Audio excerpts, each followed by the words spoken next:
안녕하세요. 오늘은 5.16 군사정변과 민주화를 위한 노력에 대해서 살펴보도록 하겠습니다.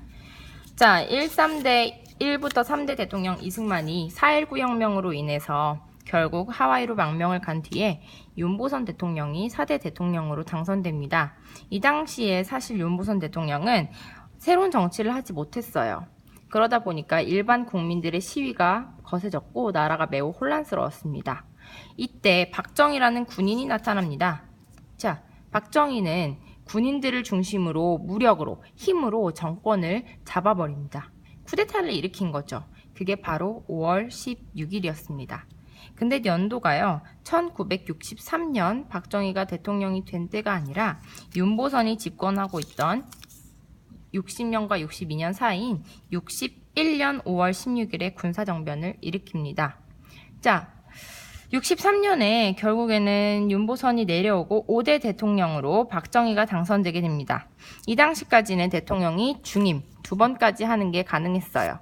그래서 4년간의 임기를 마치고 제6대 대통령으로 또 출마합니다.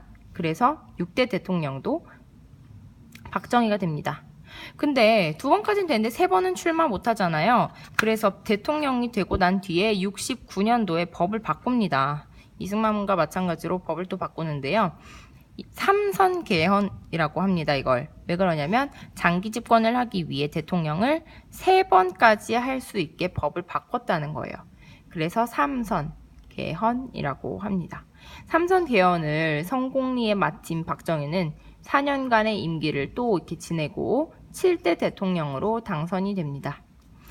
결국에 3번까지 대통령을 한 뒤에요. 아직 5, 6, 7대죠. 8, 9대가 더 남았어요. 그쵸? 자, 어떻게 나라를 이끌어 나가냐면요. 유신체제를 만드는데요. 이 당시에 국민들은 장기 집권에 대한 불만이 폭주했어요. 근데 박정희가 사죄하거나 그러지 않고 비상계엄을 선포합니다. 비상계엄이란 뭐냐면 비상시, 나라가 비상이 걸렸을 때 계엄을 선포한다는 건데요. 계엄이 뭐냐면요. 나라가 비상일 때 대통령이 모든 걸 다 관리할 수 있다는 거예요. 그래서 대통령 약간 공식적인 대통령 독재 체제로 가는 겁니다. 그래서 이 당시에 전쟁이나 이럴 때는 일일이 법원까지 가서 이렇게 다 법원 가서 처벌하고 그럴 수도 없잖아요. 잘못된 일들을. 한 사람, 군인 법원에서 다 처벌을 한단 말입니다. 이 박정희가 군인 출신이었잖아요. 그래서 비상계엄을 선포합니다. 그리고 나서 독재체제에 들어서자 박정희는 유신헌법을 통과시켜요. 박정희 마음대로 만든 헌법인데요. 이 유신헌법을 만들기 위해서 먼저 통일주체 국민회의라는 걸 만듭니다. 약간 국회 같은 거예요. 국회. 대의원들을 선출해서 만든 국회 같은 건데 이 사람들을 선출해서 박정희 손과 발들이죠. 박정희 대통령의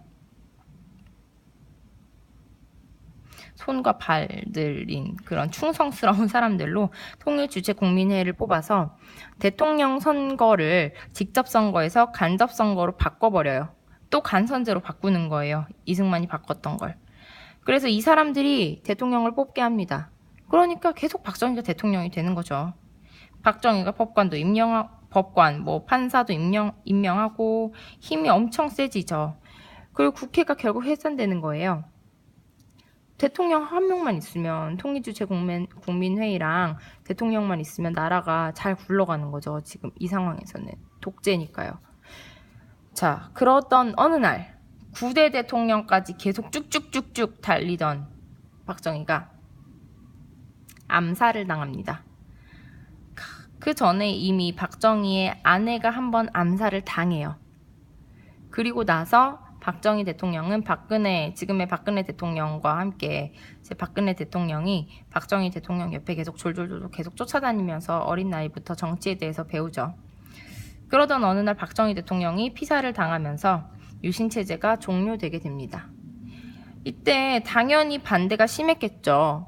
이 당시에 박정희 대통령이 돌아가시기 전에 어떤 반대들이 있었냐면 유신헌법 반대! 민주주의 만세! 하는 외침들이 있었습니다. 자유와 권리를 억압당한 국민들이 반대를 하자 탄압을 하기 시작했어요. 대표적으로는 79년도에 부산과 마산에서 유신 반대 시위라는 것도 하고요. 이 시민들이 정말 계속 확산시켜 나갔고요. 대학교가 휴교하면서까지 대학생들이 우리는 데모해야 된다 하고 다 나갔어요. 그렇게 반대를 했지만 결국에는 박정희가 피살당하면서 유신체제가 종료되게 됩니다.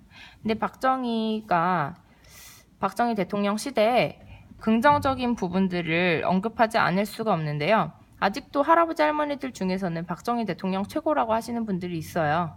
왜 그러냐면 일단 그때 당시에 박정희 대통령이 경제를 굉장히 급부상시킵니다. 우리나라가 북한보다 못 살았었는데 이때 박정희 대통령 덕분에 북한보다 잘 살게 된 거예요. 수출에 급성장을 하게 돼요. 그런가 하면 주요 기관 시설을 발전시킵니다. 개발과 산업화로 한국 사회를 발전시켰다는 그런 장점이 있어요.